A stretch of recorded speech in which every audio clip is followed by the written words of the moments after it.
आज पवित्र बसंत पंचमी तिथि रे आपण समस्त को स्वागत जनईकरी आमर कोविड संपर्कित आलोचना चक्र को आपण को आमंत्रित करुछु। आमे आगरु जेते गुडी अधिवेशन नहींचु से मुख्यतः आमर एलोपैथिक विभाग विभिन्न विशेषज्ञ डाकिकी कोविड संपर्कित आलोचना चक्र रे भाग नापी डाकिछु एवं से आपण मानकर प्रश्नर उत्तर प्रदान करछन्ति। आज किंतु आमर भारतर एक प्राचीन चिकित्सा पद्धति होमियोपैथिक चिकित्सा जहाँ बहुदिन केवल भारतवर्ष नुहे पृथ्वीर समस्त देश मानकरे आदृति लाभ करिछि एवं ताद्वारा विभिन्न रोगर चिकित्सा करा जाइछि। विशेषकर गरीब श्रेणी लोक मैंने एथुरु बेस उपकृत होइछन्ति।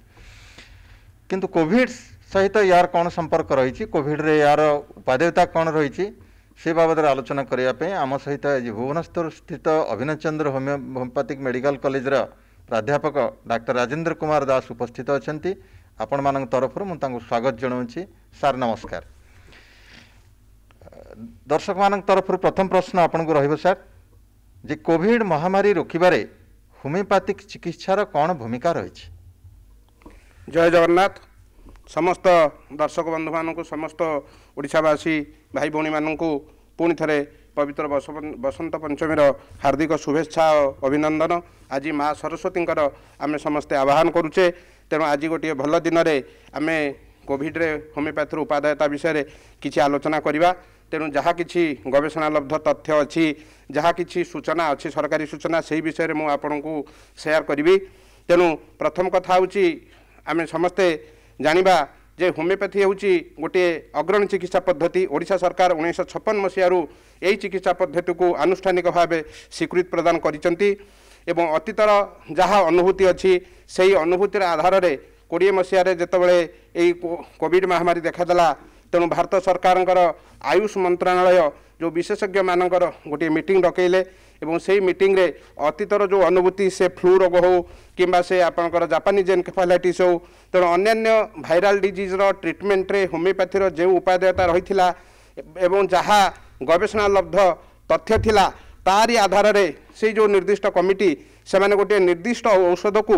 रोग प्रतिरोधक सृष्टिकारी कोविड विरुद्ध रे रोग प्रतिरोधक सृष्टिकारी औषध हिसाब से बाछिले एवं तदनुजाई समस्त राज्य मानू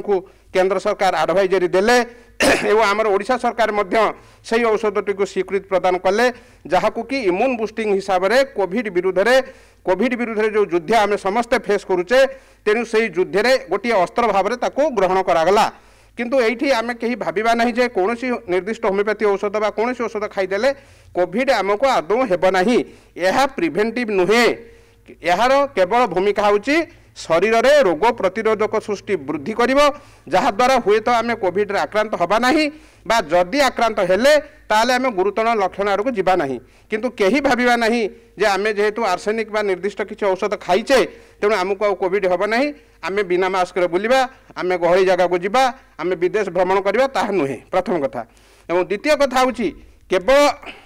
जो इम्यून बूस्टिंग हिसाब से नुहे परवर्ती अवस्था मध्य भारत सरकार जहाँ गाइडलाइन जहाँ अन्य राज्य मानक आसी एवं केतोटी राज्य में मध्य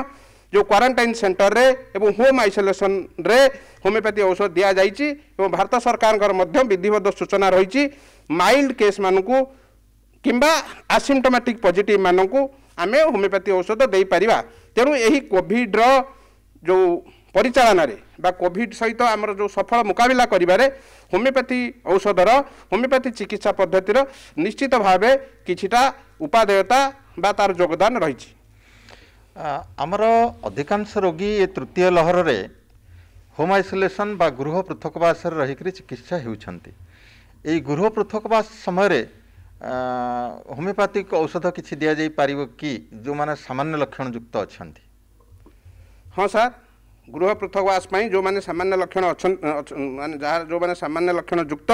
किंबा जो माने आसिम्टोमेटिक पॉजिटिव किछि लक्षण नहीं किंतु परीक्षा रे पॉजिटिव आसीची सेमानन को आमे निर्दिष्ट औषध दे परिबा। भारत सरकार जहाँ गाइडलाइन ता होची आर्सेनिक एल्बम 30 काहाकू ना जे बिना लक्षण युक्त किंतु पॉजिटिव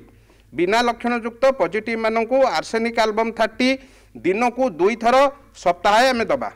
जो माने लक्षण युक्त हो गले माइल्ड सिम्टोमेटिक सिवियर नुहति जार रेस्पिरेशन रेट 24 तलू अच्छी जार ऑक्सीजन 93 उपरको अच्छी तेणु से रोगी जो मैंने माइल्ड सिम्टोमेटिक गृह पृथकवास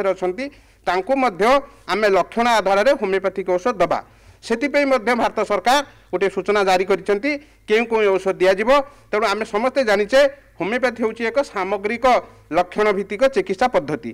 तेणु आमको से देखा पड़ो रोगीर अवस्था काश होना ना ज्वर केत रोचे बेसी ज्वर प्रादुर्भाव केतले बढ़ी जाऊँगी रोगीटर शोष किभली अच्छी रोगी को शोष लगुच न लगुच इत्यादि विभिन्न कथा आमको विचार को नि औषध दवा पड़ो ता भर साधारण भाव में आम आकोनाइट से आर्सेनिक आसीपे लक्षण थिले आकोनाइट आर्सेनिक बेलाडोना ब्राउनिया फस्फरस भेराट्रम भली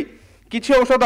प्रारंभिक अवस्था दे पारिबा जदि बेसी दिन धरी ज्वर लगी रोचे बेसी दिन मतलब ज्वर तो 2 दिन 3 दिन 4 दिन है ज्वर छाड़ूनी ज्वर सही 100-101 भितर रोचे ताले आम सेड्रन बोली गोटे औषध अच्छी दे पारिबा पायरोजेन बोली गोटे औषध अच्छी दे पारिबा तेणु सामग्रिक लक्षण आधार में से काश हो बा नाकरू गंध बा जीभर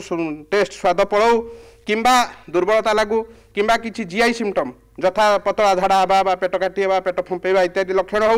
दुर्बलता हो गोड़ हाथ घोड़ा बिंधा हो गंठी बिंधा हो तेणु समस्त माइल्ड सिम्पटम पाई जो माने गृह पृथकवास अच्छा निश्चित भाव में होमियोपैथी औषध सेवन करें एवं तार उपादेयता अच्छी किंतु कथा होची जहाँ भी आप होमियोपैथी औषध खाइबे ताहा अभिज्ञ चिकित्सकों ठारू इन्स्टिट्यूशनाली क्वालिफाइड डाक्तर ठारू बुझी परामर्श करी निर्दिष्ट औषध आनी निर्दिष्ट मात्रा निर्दिष्ट व्यवधान ताकू नियमित भाव में खाइबे।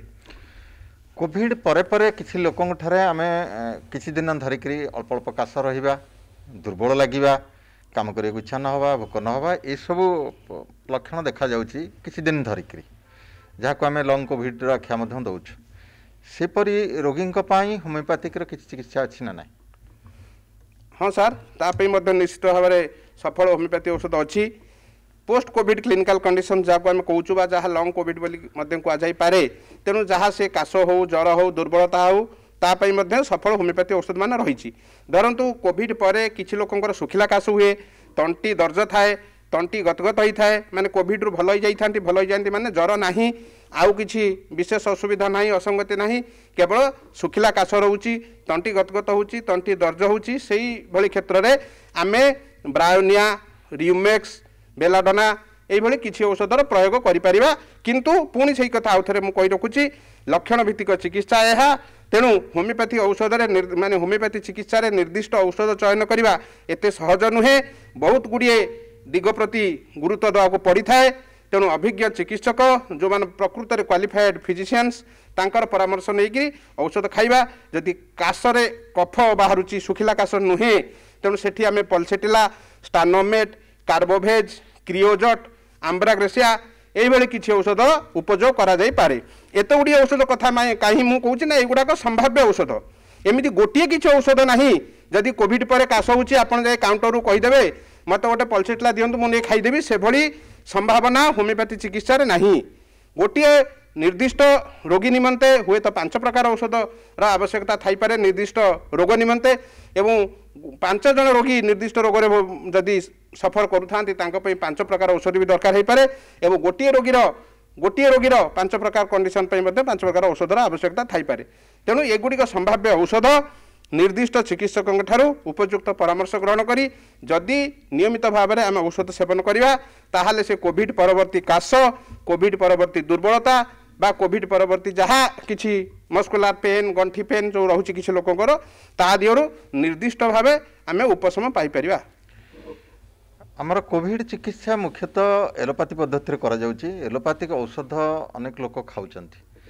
आम एलोपैथी औषध खाइबा समय होमियोपैथिक औषध खाईपर कि हाँ आम निश्चित भाव में खाईपर साधारण भाव में आमर किसी लोकंर धारणा रही है एका बेले आम होमियोपैथी आयुर्वेद बा होमियोपैथी एलोपैथी आयुर्वेद खाईपर ना ताहा संपूर्ण भाव में सत्य नुहे किसी एलोपैथी औषध खाइला बेले होमियोपैथी औषध न खिया जाई पारे किंतु कोविड रे साधारण भाव में जो औषध आम दौचे धरत से एंटी एलर्जिक लिवोसिट्रिजिन दौचे एलोपैथी रे बा आजिथ्राल बा अन्य किसी एंटीबायोटिक दियाउची तेणु से एंटीबायोटिक बा से जो एंटी एलर्जिक बा आप विटामिन खाऊंट ता सहित होमियोपैथी औषध खाइबार कौन असुविधा नहीं ভিটামিন ঔষধ সহিত সবুলে আপনার হোমিওপ্যাথি ঔষধ খাইবে। কেবল কেতগুড়ে কেমোথেরাপি যে ক্যান্সর চিকিৎসা কিংবা বেলে বেলে যে স্টিরয়েড থেরাপি সেইবেলে হোমিওপ্যাথি খাইলে হোমিওপ্যাথি ঔষধটি ফলপ্রদ হুয়েনি। তা মানে নুহে যে হোমিওপ্যাথি ঔষধর কিছু আডভার্স রিয়াকশন হব কি সিরিয়াস আডভার্স রিয়াকশন হব যদি আপনার এলোপ্যাথি সাথে খাঁতি, যদি কেমোথেরাপিউটিক এজেন্ট সহিত খাঁতি কি যদি স্টিরয়েড সহিত খাঁতি, তাহা সেভাবে কিছু তাঙ্ক ভিতরে ড্রগ ইন্টরাকশন ନାହିଁ, সেমিতি কিছু কন্ট্রাইন্ডিকেশন ନାହିଁ। কিন্তু হুয়ে তো হোমিওপ্যাথি ঔষধর সম্পূর্ণ ফল আপনার পাইপারে না যদি আপনার কিছু কেমোথেরাপিউটিক এজেন্ট কিংবা স্টিরয়েড ভଳି কিছু ঔষধ সহিত খাইলে। কিন্তু সাধারণ ভাবে হোম আইসোলেসন না স্টিরয়েড দিয়াছে না কেমোথেরাপিউটিক এজেন্ট দিয়াছে সেসব ঔষধর এটি উপযোগ না। তেমন হোম আইসোলেসন আমি ম্যাক্সিমম সেই আজিথ্রোমাইসিন বা আউ কিছু ডক্সিফক্সি ভଳି ঔষধ দিয়া যাচ্ছে এবং কিছু আন্টি আলর্জিক ভଳି দিয়া যাচ্ছে, ভিটামিন দিয়া যাচ্ছে। তেমন নির্দ্বন্দ্বরে আপনার এই ঔষধ সহিত যাহা আবশ্যকীয় হোমিওপ্যাথি ঔষধ লক্ষণ অনুসারে আপনার আসুচি, যাহা হোমিওপ্যাথি চিকিৎসক আপনার পরামর্শ দিয়েছেন তাহা আপনার নির্দ্বন্দ্বরে খাইপারে। আমার গোটে ধারণা অছি সাধারণ লোক ভিতরে যে হোমিওপ্যাথিক ঔষধ খাইলে প্রথমে রোগর লক্ষণ বা মাত্রা বড়ি যাই এবং তাপরে যাই কমিবা আরম্ভ করে। তেবে কোভিড ক্ষেত্রে আমি যদি হোমিওপ্যাথিক চিকিৎসার সাহায্য নেওয়া সেমতি হবার আশঙ্কা না তো? ধন্যবাদ স্যার, অত্যন্ত উপাদেয় প্রশ্নটি আপনার পচারে। এই আশঙ্কা এই শঙ্কা প্রায়তঃ সমস্ত মন ভিতরে রয়েছে যে হোমিওপ্যাথি ঔষধ বা হোমিওপ্যাথি চিকিৎসা প্রথমে রোগকু বড়াই দিয়ে থাকে। এক সম্পূর্ণ তথ্যভিত্তিক নুহে, গোটে ভ্রান্ত ধারণা গোটে মিথ বলে কুযাইপরে। কৌশি চিকিৎসা পদ্ধতি উদ্দেশ্য নুহে লক্ষ্য নুহে বা সে চিকিৎসা পদ্ধতি भी सृष्टि से ना रोगकू बढ़ावाई। रोगीटे जितेबाला कौन से निर्दिष्ट रोग नहीं आसूची से अलरेडी सफर करुच्ची, तेणु ता सफरिंग को बढ़ाईदेवा कौन से चिकित्सा पद्धतिर लक्षण नुहे बा कौन से चिकित्सकर उद्देश्य नुहे। किंतु এইটা কেমিতি মানে জনমুখরে এইটা কেমিতি আসিছি না কোন হুয়ে অনেক সময় রোগী মানে যেতবে বিগত কিছু বর্ষ বা কিছু মাস ধরি এলোপ্যাথি ঔষধ খাউ থাকি, যথা কিছু পেন কিলর কিছু স্টিরয়েড কিংবা গ্যাস্ট্রিক জনিত সমস্যা সেইভাবে কিছু আপনার যেমন ওমিপ্রাজল রাবিপ্রাজল ভଳି কিছু ঔষধ বহু দিন ধরি খাউ থাকি, তেণু তাঙ্ক শরীর সেই ঔষধ প্রতি সংবেদন হয়ে যাই। তেণু যেতবে সে হোমিওপ্যাথি চিকিৎসা আরম্ভ করতে সে हुए तो डाक्तर कहतु बा डाक्तर न कहले मन को बंद कर दे था से एलोपैथी औषध। तेणु बंद करदेला जेहेतु शरीर संवेदनशीलता से औषध प्रति बढ़ी जाइए, ड्रग डिपेंडेंस बढ़ी जाइए, तेनी से औषध छाड़देला से रोगटी किछि दिन बढ़ी जाए। तेणु जहाँ कि साधारण भाव में जनसाधारण भावती जे यहाँ होमिओपैथी औषध है, किंतु होमिओपैथी औषध से भाई हुए ना। तेणु ए क्षेत्र में कोविड क्षेत्र में होमिओपैथी औषध खाइले कोविड लक्षण बढ़ी जावार कौन संभावना नहीं। जो अति गुरुतर कोविड रोगी माने जहाँ को आम सीरीयस रोगी बोली कहूँ, जार श्वासक्रिया अत्यंत असुविधा उपजी से ऑक्सीजन दरकार पड़ी, आईसीयू दरकार पड़ी, से भली रोगी से भली रोगी को आम होमिओपैथी चिकित्सा करें ना सर। जदि कहार रेस्पिरेशन रेट श्वास प्रश्वासर हार 24 रु उपरू गलानी किंबा ऑक्सीजन स्तर 93 बा ताठू तलू आसला, आम निश्चित भाव में से रोगी को हायर सेंटर को रेफर करवा दरकार। तेणु तांकू पेशेंट को शिफ्ट करवा दरकार, से हायर केयर दरकार। से भली क्षेत्र में गुरुतर कोविड रोगी क्षेत्र में होमिओपैथी औषधर विशेष उपादेयता नहीं। तेणु आमको से निश्चित भाव में से आईसीयू हो बा हायर सेंटर पाखरे एवं जो मानकर हायर फैकल्टीर सेठी नजर दरकार, से पल्मोनोलॉजिस्ट हूँ बा से जो मानकर आईसीयू रो केयर दौरान से भली किछि स्पेशलाइजेशन भूमिका से रही। तेणु स्पेशल इंटरवेंशन से दरकार। तेणु से निश्चित भाव में कनसर्न विशेषज्ञ परामर्श आवश्यक अच्छी। तेणु रोगी को आइसोलेशन रखिब ना, घरे रखिब ना, निश्चित हायर सेंटर को रेफर करवा दरकार, पेशेंट को शिफ्ट करवा दरकार। प्रथम लहर समय शुणा जाउथला जे किछि होमिओपैथिक चिकित्सक एक निर्दिष्ट औषध को होमिओपैथिक प्रिभेंटिव भाव में व्यवहार करते। आपन तो टिके आगु कहि सारिचंती जे होमिओपैथिक निर्दिष्ट कौन रोगर कौन प्रतिषेधक बाहर करनी, किंतु यह मोटामोटी भाव शरीर रोग प्रतिरोधक शक्ति को बुस्टअप करे बढ़ाई दे था, जहाद्वारा रोगी केवल गोटे निर्दिष्ट रोग ने विभिन्न रोगर समस्या मुक्ति पाइबार शक्ति हासिल करे। तेबे एभली जो औषध व्यवहार करा जाउथिला तार फलाफल कौन थिला से बाबद टिके कहिबे? हाँ सर, उत्तम प्रश्न सर। तेणु आमे तो प्रिभेंटिव हिसाब से आर्सेनिक भारत सरकार आर्सेनिक बोली गोटे औषध को कही आर्सेनिक एल्बम 30। तेणु परवर्ती अवस्था तार गाइडलाइन परिवर्तन होती प्रथम भारत सरकार कहते आर्सेनिक एल्बम 30 को 3 दिन मात्र खाइबे किए ना सुस्थ लोक माने समस्त जनसाधारण जे केस को एक्सपोज होना केस कंटाक्ट रे आसी ना से भाई साधारण समस्त लोक खाइबे पुणी मासक थे प्रति मासक थे रिपीट करेंगे परवर्ती अवस्था गाइडलाइन कहला ना 3 मास थे जेहेतु कोविड संक्रमण व्यापक भाव में द्रुत गति वृद्धि पाइला तेणु भारत सरकार पुणी निर्देशनामा जारी कले जे से आर्सेनिक एल्बम 30 साइज गुली आप जो होमिओपैथी औषध साधारण भाव में गुली में दि जाए पानी भी दि जाए किंतु से गुलीर विभिन्न प्रकार साइज अच्छी तेणु 30 नंबर गुली थरके 4टी करी दिन को थरुटीए लगातार भाव में 3 दिन समस्ते खाइबे एवं पुणी 3 सप्ताह पर 21 दिन पर पुणी आउ 3 दिन खाइबे साधारण लोक जो मान को रोग है नहीं बा रोगी संस्पर्श में आसी ना किंतु जो मैंने रोगी संस्पर्श में आसीगले किंतु वर्तमान सुधा कोविड बोली जना नहीं बा लक्षण आसी ना किंतु रोगी संस्पर्श में आछंती टेस्ट करना पॉजिटिव बोली जना जाई ना किंतु रोगी संस्पर्श में आछंती सेमानक पई भारत सरकार कहते से आर्सेनिक एल्बम 30 7 दिन दिन को थरे लगातार 7 दिन खाइबे किंतु जेतेबेले आपण पॉजिटिव हो गले सिम्पटम नहीं पॉजिटिव हो जाइछंती आसिम्टोमेटिक पॉजिटिव आपण पाए कोविड रो किछि लक्षण नहीं सेतेबेले मध्य सेही आर्सेनिक एल्बम 30 किंतु दिन को 2 थर आगुरी आपड़ जो सस्पेक्टेड केस मानू कंटाक्ट मानू थरुटे दौले किंतु जो आपड़ आसिम्टोमेटिक पॉजिटिव हो गले से औषध दिन को 2 थर सेवन करेंगे से ही 7 दिन आ वान्स सिम्पटम आसीगला लक्षण किसी आसला से ज्वर हो काश हो तंटी दर्ज हो सर्दी छिंक हो से आर्सेनिक भूमिका नहीं से अन्य औषध को जीवा पड़ो डाक्तर को परामर्श करा पड़ो द्वितीय प्रश्न सार पचार यही जो आर्सेनिक दि जाइथिला यार कौन किभली सफलता रही से विषय में विभिन्न गवेषणा मान वर्तमान चालू रही तार जहाँ इंटरिम रिपोर्ट बा जहाँ तार मध्यवर्तीकालीन जहाँ सूचना आसूची समस्त रिसर्च गुड़ाक फलप्रद माने आर्सेनिक एल्बम फलप्रद होती गोटे नॉर्थ इंडिया